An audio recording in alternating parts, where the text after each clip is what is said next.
ಹರೇ ಕೃಷ್ಣ ಹರೇ ಕೃಷ್ಣ ಕೃಷ್ಣ ಕೃಷ್ಣ ಹರೇ ಹರೇ ಹರೇ ರಾಮ ರಾಮ ರಾಮ ಹರೇ ಹರೇ. ಸ್ನೇಹಿತರೆ, 2024 ಕಳೆದು 25 ವರ್ಷಕ್ಕೆ ಕಾಲಿಡ್ತಾ ಇದ್ದೇವೆ.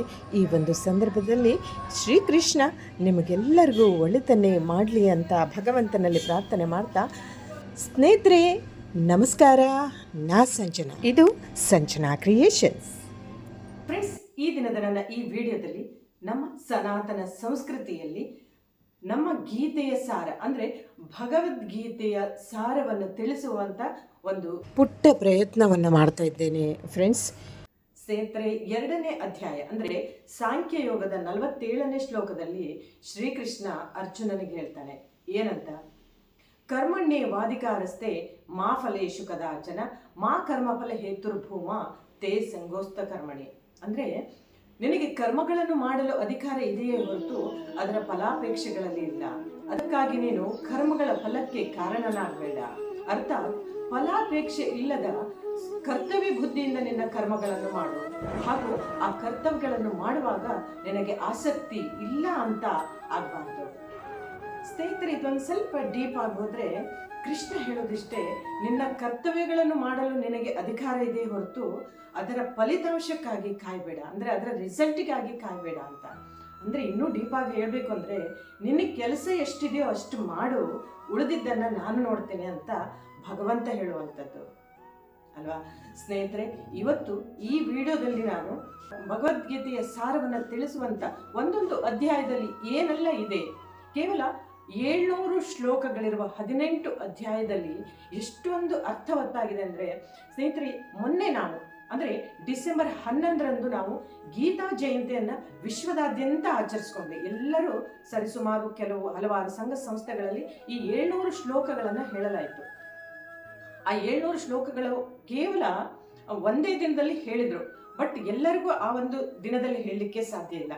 ಸ್ನೇಹಿತರೆ, ನಾನು ಇಲ್ಲಿ ಹೇಳೋದಿಷ್ಟೇ: ಈ 700 ಶ್ಲೋಕಗಳನ್ನು ಅಂದರೆ 365 ದಿನದಲ್ಲಿ ಕೂಡ ಹೇಳಬಹುದು. ಹೇಗೆ ದಿನಕ್ಕೆ ನೀವು 2 ಶ್ಲೋಕಗಳನ್ನು ಹೇಳಿದರೂ ಸಾಕು, 365 ದಿನದಲ್ಲಿ 700 ಶ್ಲೋಕ ಆಟೋಮೆಟಿಕಲಿ ಹೋಗ್ತದೆ.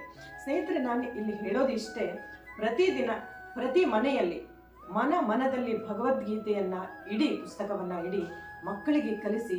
ಜೊತೆಗೆ ಮಕ್ಕಳು ಕಲಿತಿರಾಗಲಿಲ್ಲ, ಮೊದಲು ದೊಡ್ಡವರು ಕಲಿಬೇಕು. ಮೊನ್ನೆ ಡಿಸೆಂಬರ್ 11 ಗೀತಾ ಜಯಂತಿಯನ್ನು ಆಚರಿಸ್ಕೊಂಡ್ವಿ ಅಂತ ಹೇಳಿದೆ. ಸೊ ಆ ಗೀತೆಯಲ್ಲಿ ಏನಿದೆ, ಯಾಕಾಗಿ ಆ ದಿನವೆಯನ್ನು ಆಚರಿಸ್ಕೊಂಡ್ವಿ, ಗೀತಾ ಜಯಂತಿ ಅಂದರೆ ಏನು, ಎಲ್ಲದರ ಬಗ್ಗೆ ನಾನು ಹೇಳ್ತಾ ಹೋಗ್ತೇನೆ. ಫ್ರೆಂಡ್ಸ್, ಈ ವಿಡಿಯೋವನ್ನು ಕಂಪ್ಲೀಟ್ ಆಗಿ ನೋಡಿ, ಹಾಗೆ ಎಲ್ಲೂ ಸ್ಕಿಪ್ ಮಾಡದೆ, ಹಾಗೆ ನಿಮ್ಮ ಥ್ರೋಟ್ ಇನ್ಫೆಕ್ಷನ್ ಆಗಿದೆ ಫ್ರೆಂಡ್ಸ್, ಎಲ್ಲೂ ಸ್ಕಿಪ್ ಮಾಡದೆ ಕಂಪ್ಲೀಟ್ ಆಗಿ ವಿಡಿಯೋವನ್ನು ನೋಡಿ, ಹಾಗೆ ಲೈಕ್ ಮಾಡಿ, ಶೇರ್ ಮಾಡಿ, ಹಾಗೆ ಸಬ್ಸ್ಕ್ರೈಬ್ ಮಾಡಿ ಅಂತ ಹೇಳ್ತಾ ಬನ್ನಿ. ಭಗವದ್ಗೀತೆಯ ಸಾರ ಅಂದರೆ ಏನಿದೆ ಅನ್ನೋದನ್ನು ನಾನು ಈ 18 ಅಧ್ಯಾಯದಲ್ಲಿ ಸೂಕ್ಷ್ಮವಾದ ಒಂದೊಂದು ಲೈನ್ ಮೂಲಕ ನಾನು ತೋರಿಸ್ಕೊಡ್ತಾ ಇದ್ದೇನೆ. ಗೀತೆಯ ಸಾರ 1 ನಿಮಿಷದಲ್ಲಿ 1 ಲೈನ್ನಲ್ಲಿ. ಮೊದಲ ಅಧ್ಯಾಯ ಅರ್ಜುನ ವಿಷಾದ ಯೋಗವು, 2ನೇದು ಸಾಂಖ್ಯ ಯೋಗ, 3ನೇದು ಕರ್ಮಯೋಗ, ಜ್ಞಾನ ಕರ್ಮ ಸನ್ಯಾಸ ಯೋಗ, ಕರ್ಮ ಸನ್ಯಾಸ ಯೋಗ, ಆತ್ಮ ಸಂಯಮ ಯೋಗ, ಜ್ಞಾನ ವಿಜ್ಞಾನ ಯೋಗ, ಅಕ್ಷರ ಬ್ರಹ್ಮ ಯೋಗ, ರಾಜವಿದ್ಯಾ ರಾಜಗುಹ್ಯ ಯೋಗ, ವಿಭೂತಿ ಯೋಗ, ವಿಶ್ವರೂಪ ದರ್ಶನ ಯೋಗ, ಭಕ್ತಿ ಯೋಗ, ಕ್ಷೇತ್ರಜ್ಞ ಯೋಗ, ಗುಣತ್ರಯ ವಿಭಾಗ ಯೋಗ, ಪುರುಷೋತ್ತಮ ಯೋಗ, ದೈವಾಸುರ ಸಂಪದ್ವಿಭಾಗ ಯೋಗ, ಶ್ರದ್ಧಾತ್ರಯ ವಿಭಾಗ ಯೋಗ, ಮೋಕ್ಷ ಸನ್ಯಾಸ ಯೋಗ. ಕೊನೆಯ ಅಧ್ಯಾಯವೇ ಮೋಕ್ಷದ ದಾರಿ ಯಾವುದು ಹಾಗೂ ಈ ಗೀತೆಯ ಮಹಾತ್ಮೆಯನ್ನು ತಿಳಿಸಲಾಗಿದೆ ಸ್ನೇಹಿತರೆ. ಹಾಗೆ ಗೀತಾ ಜಯಂತಿಯು ಭಗವದ್ಗೀತೆಯ ವಾರ್ಷಿಕೋತ್ಸವದ ದಿನ ಅಥವಾ ಈ ಪವಿತ್ರ ಗ್ರಂಥವು ಅಸ್ತಿತ್ವಕ್ಕೆ ಬಂದ ದಿನ. ಇದು ಮನುಕುಲಕ್ಕೆ ಮಹೋನ್ನತ ಕೊಡುಗೆ. ಹಾಗಾದರೆ ಇದರಲ್ಲಿ ಏನಿದೆ? ಭಗವಾನ್ ಶ್ರೀಕೃಷ್ಣ ಏನು ಹೇಳಿದ್ದು? ಅವನ ಹೇಳಿರೋ ಪ್ರಕಾರ ಅದ್ಭುತ ಜೀವನ ಸಂದೇಶಗಳು, ಜೀವನ ಮೌಲ್ಯ, ವಾಸ್ತವತೆ ಹಾಗೂ ಮಾಡಬೇಕಾದ ಕರ್ತವ್ಯಗಳನ್ನು ಈ ಭಗವದ್ಗೀತೆಯಲ್ಲಿ ಹೇಳಲಾಗಿದೆ. ಯುದ್ಧದ ಸಮಯದಲ್ಲಿ ಯುದ್ಧ ಮಾಡಬೇಕಾ ಬೇಡವಾ, ಎದುರಾಳಿಗಳು ಸೋದರ ಸಂಬಂಧಿಗಳು, ಗುರುಗಳು, ಹಿರಿಯರು, ತನ್ನ ಬೆಳೆಸಿದವರು ಎಂಬ ದ್ವಂದ್ವದಲ್ಲಿ ವ್ಯಾಕುಲತೆಯಲ್ಲಿರುವ ಅರ್ಜುನನಿಗೆ ರಥದ ಸಾರಥಿಯಾದ ಕೃಷ್ಣ ಜೀವನದ ಮೂಲಭೂತ ಕರ್ತವ್ಯಗಳನ್ನು ವಿವರಿಸಿ ಅರ್ಜುನನ ಜ್ಞಾನದ ಕಣ್ಣುಗಳನ್ನು ತೆರೆಸುವ ಮುರಾರಿ ಉಪದೇಶಿಸಿದ ಗೀತೆ. ಹಾಗಾದರೆ ಸ್ನೇಹಿತರೆ, ಇದು ಕೇವಲ ಅರ್ಜುನನಿಗ ಖಂಡಿತ ಅಲ್ಲ, ಮಾನವನಾಗಿ ಹುಟ್ಟಿದ ಪ್ರತಿಯೊಬ್ಬರಿಗೂ ಈ ಸಂದೇಶವನ್ನು ಅನುಸರಿಸಬೇಕಾಗಿ ಹೇಳಿರುವಂಥದ್ದು. ಹಾಗೆ ಭಕ್ತಿಯೋಗ, ಜ್ಞಾನಯೋಗ, ಕರ್ಮಯೋಗ, ನೀನು ಮಾಡಬೇಕಾದಂಥ ಕೆಲಸಗಳು, ಭಕ್ತಿಯೋಗದಲ್ಲಿ ಕೊನೆಯಲ್ಲಿ ಮೋಕ್ಷಯೋಗ, ದೇವರನ್ನು ಹೇಗೆ ಸೇರಬಹುದು ಅನ್ನೋದನ್ನು ಸೂಕ್ಷ್ಮವಾಗಿ ಕೊನೆಯ ಅಧ್ಯಾಯದಲ್ಲಿ ಸಹ ಭಗವಂತ ಅರ್ಜುನನಿಗೆ ಉಪದೇಶ ಮಾಡ್ತಾನೆ. ಸ್ನೇಹಿತರೆ, ಪ್ರತಿದಿನ ಭಗವದ್ಗೀತೆಯನ್ನು ಓದುವ ಮುಖಾಂತರ ನಮ್ಮ ಹಿಂದೂ ಸನಾತನ ಸಂಸ್ಕೃತಿಯನ್ನು ಉಳಿಸಿ, ಗಳಿಸಿ, ಬೆಳೆಸಿ ಮುಂದಿನ ಪೀಳಿಗೆಗೆ ಇಟ್ಟು ಹೋಗಬೇಕಲ್ವಾ ಸ್ನೇಹಿತರೆ? ಅದನ್ನು ನಾವೇ ಮಾಡಬೇಕು, ಬೇರೆ ಯಾರೂ ಮಾಡಲ್ಲ. ಏನಂತೀರಾ ಫ್ರೆಂಡ್ಸ್? ಇನ್ನೊಂದು ವಿಷಯ ಕೇಳಿದರೆ ನೀವು ಖಂಡಿತ ಬೇಜಾರಾಗ್ತೀರಾ. ನಮಗೆ ಇನ್ನೊಂದು ವಿಚಾರ ಗೊತ್ತಾ? ಇಡೀ ಪ್ರಪಂಚದಲ್ಲಿ ಅಂದರೆ ಇಡೀ ವಿಶ್ವದಲ್ಲಿ ಅತಿ ಹೆಚ್ಚು ಮಾರಾಟವಾದ ಪುಸ್ತಕ ಯಾವುದು ಗೊತ್ತಾ? Not Bhagavad Gita, that is Bible.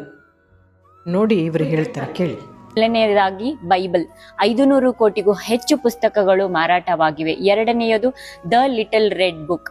ಮೂರನೆಯದು ಕುರಾನ್, 80 ಕೋಟಿಗೂ ಅಧಿಕ ಕಾಪಿಗಳು ಮಾರಾಟವಾಗಿವೆ. ನಮ್ಮ ಭಗವದ್ಗೀತೆ 110 ಕೋಟಿ ಜನಸಂಖ್ಯೆ ಇರುವ ಈ ಹಿಂದೂಸ್ಥಾನದಲ್ಲಿ ಕೇವಲ 16 ಕೋಟಿ ಮಾತ್ರ ಮಾರಾಟ ಆಗಿದೆ ಅಂತೆ ಸ್ನೇಹಿತರೆ. ಕೇವಲ 16 ಕೋಟಿ. ನಮಗೆ ತುಂಬ ಮರ್ಯಾದೆ ಆಗಬೇಕು ಅಲ್ವಾ ಸ್ನೇಹಿತರೆ? ಮನಗಳಲ್ಲಿ ಭಗವದ್ಗೀತೆ ಇರಲಿ. ಹಾಗೆ ಮಕ್ಕಳಿಗೂ ಭಗವದ್ಗೀತೆಯನ್ನು ಬೋಧಿಸಿ, ಭಗವದ್ಗೀತೆಯನ್ನು ಹೇಳಿಕೊಡಿ. ಹಾಗೆ ನೀವು ಓದಿ, ಅದರಲ್ಲಿರುವ ಸಾರವನ್ನು ಅರ್ಥ ಮಾಡಿಕೊಳ್ಳಿ. ಪ್ರತಿ ಮಕ್ಕಳಿಗೂ ಭಗವದ್ಗೀತೆಯನ್ನು ಕಲಿಸಿ. ಮೊದಲು ನೀವು ಕಲಿಯಿರಿ. ಹೇಳಿದ್ನಲ್ಲ, ದಿನಕ್ಕೆ 2 ಶ್ಲೋಕವನ್ನು ಓದಿದ್ರೂ ಸಾಕು. ಇಡೀ ವರ್ಷಕ್ಕೆ 360 ದಿನವೂ ನೀವು ಅತಿ ಆಗದೇ ಇರೋ ದಿನ ಕೂಡ ಸ್ಕಿಪ್ ಮಾಡ್ಬೋದು. ಯಾಕಂದರೆ 700 ಶ್ಲೋಕಗಳು ಮಾತ್ರ ಇದೆ. ಒಂದು ವರ್ಷಕ್ಕೆ 365 ದಿನ ಮಾತ್ರ. ಸೊ ಸ್ನೇಹಿತರೆ, ಈ ಎಲ್ಲ ವಿಷಯವನ್ನು ದಯವಿಟ್ಟು ಮನದಟ್ಟು ಮಾಡಿಕೊಳ್ಳಿ. ನಮ್ಮ ಹಿಂದೂ ಸಂಸ್ಕಾರವನ್ನು ನಾವು ಉಳಿಸ್ಬೇಕು, ಇನ್ನೊಬ್ಬರು ಉಳಿಸೋದಿಲ್ಲ ಅಲ್ವಾ? ಏನಂತೀರಾ? ಕರೆಕ್ಟ್ ತಾನೆ? ಹಾಗಾದರೆ ಒಂದು ಲೈಕ್ ಮಾಡ್ತಿರಲ್ಲ, ಶೇರ್ ಮಾಡಿ. ಈ ವಿಡಿಯೋವನ್ನು ಪರ್ಪಸ್ಲಿ ಶೇರ್ ಮಾಡಿ. ಹಾಗೆ ನೀವು ಏನಾದರೂ ಗಿಫ್ಟ್ ಕೊಡಬೇಕು ಹೇಳಾದರೆ ನೀವು ಭಗವದ್ಗೀತೆಯನ್ನೇ ಕೊಡಿ ಸ್ನೇಹಿತರೆ. ಈಗ ಚಿಕ್ಕ ಭಗವದ್ಗೀತೆ, ಪುಟ್ಟ ಪಾಕೆಟ್ ಭಗವದ್ಗೀತೆ ಕೂಡ ಬರ್ತದೆ. ದೊಡ್ಡದೇ ಇಟ್ಕೋಬೇಕಂದಲ್ಲ. ಇದು ಇಸ್ಕಾನ್ ಅವರದ ಭಗವದ್ಗೀತೆ. ಅವರು ಒಂದು ಸೇಲ್ ಮಾಡುವಂಥ ಇದರಲ್ಲಿ ಅಭಿಯಾನದಲ್ಲಿ ಪಾಲ್ಗೊಂಡಿದ್ದಾರೆ. ನೀವು ಈ ಪುಣ್ಯಕಾರದಲ್ಲಿ ಪಾಲ್ಗೊಳ್ಳಿ. ಇನ್ಫ್ಯಾಕ್ಟ್ ನಾನು ಕೂಡ ಸ್ನೇಹಿತರೆ ಭಗವದ್ಗೀತೆ ಓದುವುದರ ಜೊತೆಗೆ ಬರೆಯೋದು ಕೂಡ ಮಾಡ್ತಾ ಇದ್ದೇನೆ. ಇದು ಉಡುಪಿ ಮಠದಿಂದ ಈ ಪರ್ಯಾಯದಲ್ಲಿ ಆಗ್ತಾ ಇರುವಂಥ ಕೋಟಿ ಯಜ್ಞ ಅಂಥೇಳಿ. ಸೊ ಇದು ಉಡುಪಿ ಮಠದಲ್ಲಿ ಈಗಿನ ಪರ್ಯಾಯದಲ್ಲಿ ಮಾಡ್ತಾ ಇರುವಂಥದ್ದು. ನಾನು ಕೂಡ 14-15 ಚಾಪ್ಟರ್ ಆಯಿತು ಸ್ನೇಹಿತರೆ. ನೀವು ಈ ಒಂದು ಪುಣ್ಯದ ಕಾರ್ಯದಲ್ಲಿ ಕೂಡ ಭಾಗವಹಿಸ್ಬೋದು. ಉಡುಪಿ ಮಠದಲ್ಲಿ ಸಿಗುತ್ತೆ ಸ್ನೇಹಿತರೆ. ಈ ಎಲ್ಲ ವಿಷಯಗಳು ನಿಮಗೆ ಅರ್ಥ ಆಗಿದೆ, ಮನದಟ್ಟಾಗಿದೆ ಅಂದ್ಕೊಂಡಿದ್ದೀನಿ. ದಯವಿಟ್ಟು ಈ ಒಂದು ಕೆಲಸದಲ್ಲಿ ಪಾಲ್ಗೊಳ್ಳಿ. ಹಾಗೆ ಈ ವಿಡಿಯೋ ನಿಮಗೆ ಇಷ್ಟ ಆಗಿದೆ ಅಂದ್ಕೊಂಡಿದ್ದೀನಿ. ಮುಂದಿನ ಹೊಸ ವಿಡಿಯೋದಲ್ಲಿ ಮತ್ತೊಂದು ವಿಶೇಷ ವಿಷಯದೊಂದಿಗೆ ಮತ್ತೆ ಬರ್ತೇನೆ. Thanks for watching. ನಿಮ್ಮ ಸಪೋರ್ಟ್ ಯಾವತ್ತೂ ಹೀಗೆ ಇರಲಿ. ನಮಸ್ಕಾರ.